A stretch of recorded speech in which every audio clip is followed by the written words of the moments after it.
인간은 모두 스토리에 빠져든다는 거였어요. 한마디도 놓치지 않으려고 처음에 대부분 노라고 할 거예요. 그런 멋진 스토리텔러가 되셨으면 좋겠습니다.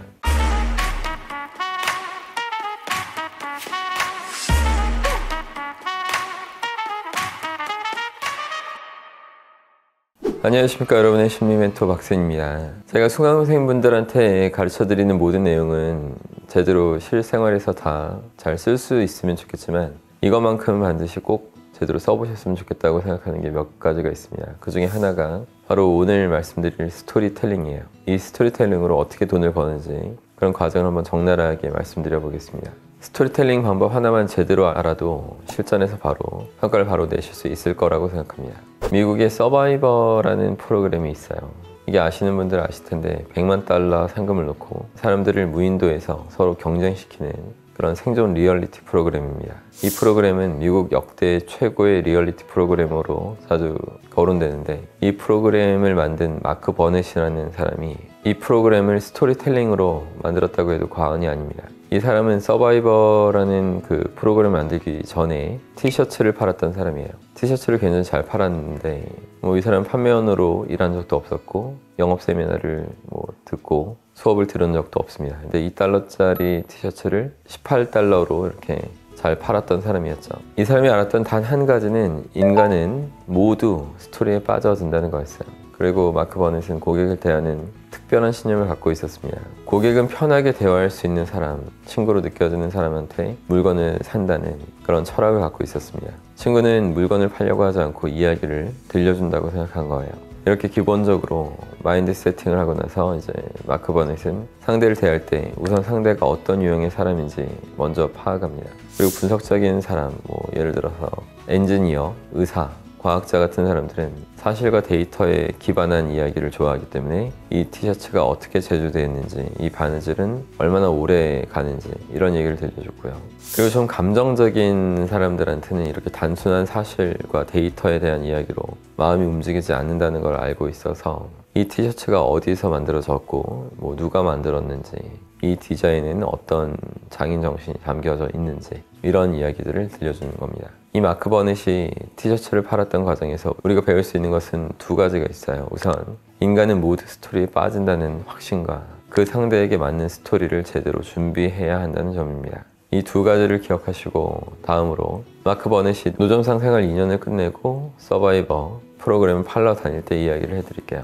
이 프로그램은 원래 영국의 프로그램이었고 이제 마크 버넷이 북미에서 이 프로그램을 한번 해보겠다고 그 판권을 사서 시작한 겁니다. 판권을 샀다고 해서 프로그램이 바로 방영되는 건 아니죠. 프로그램 편성하려면 이제 방송국의 임원들을 설득해야 되는데 그때도 스토리로 승부를 봤습니다. 마크 버넷이 맨 처음에 했던 게 바로 친구들한테 스토리를 먼저 연습해보는 거였어요. 마크 버넷은 이렇게 얘기했어요. 그러니까 처음에는 장황하고 복잡한 말들이 나왔다.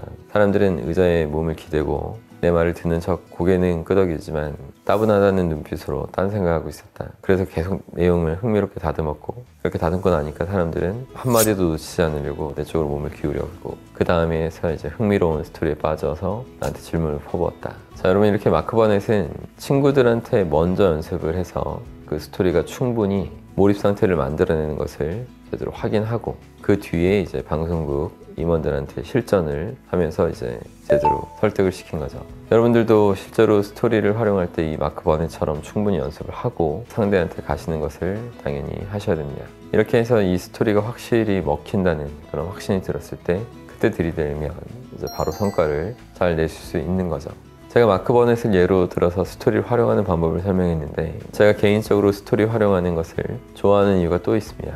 여러분이 사람을 설득하려고 만나면 처음에 대부분 노라고 할 거예요. 아무리 여러분이 좋은 아이디어, 좋은 상품을 들고 간다고 해도 처음 보는 사람들한테 바로 이제 호의적인 사람은 없을 겁니다.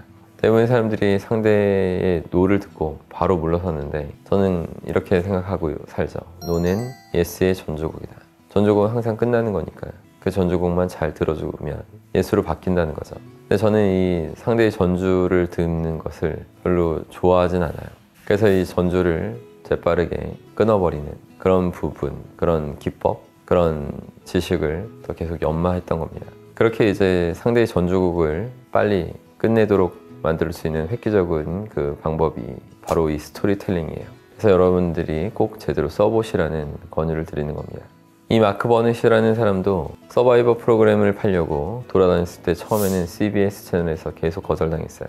근데 거절당해도 다시 찾아가서 또 스토리텔링을 계속 해주니까 결국에는 전조국이 계속 짧아지고 이제 임원들이 설득을 당하고 CBS 회장한테까지 가서 스토리로 설득한 뒤에 서바이버 프로그램 예산을 바로 확보해낸 겁니다.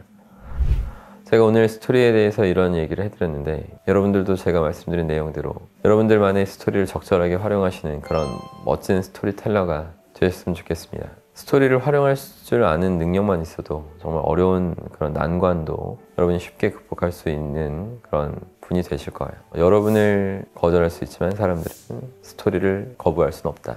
이렇게 좀 못 박아 두시기 바랍니다. 그래서 저는 항상 책을 읽으면서 스토리를 모으는 게 취미고 이게 저의 재산처럼 정말 느껴져요. 여러분도 그렇게 노력해 나가시고 궁극적으로는 여러분의 인생이 남들한테 큰 또 울림을 줄 수 있는 그런 스토리로 만들어질 수 있기를 응원하겠습니다. 항상 힘내십시오. 고맙습니다.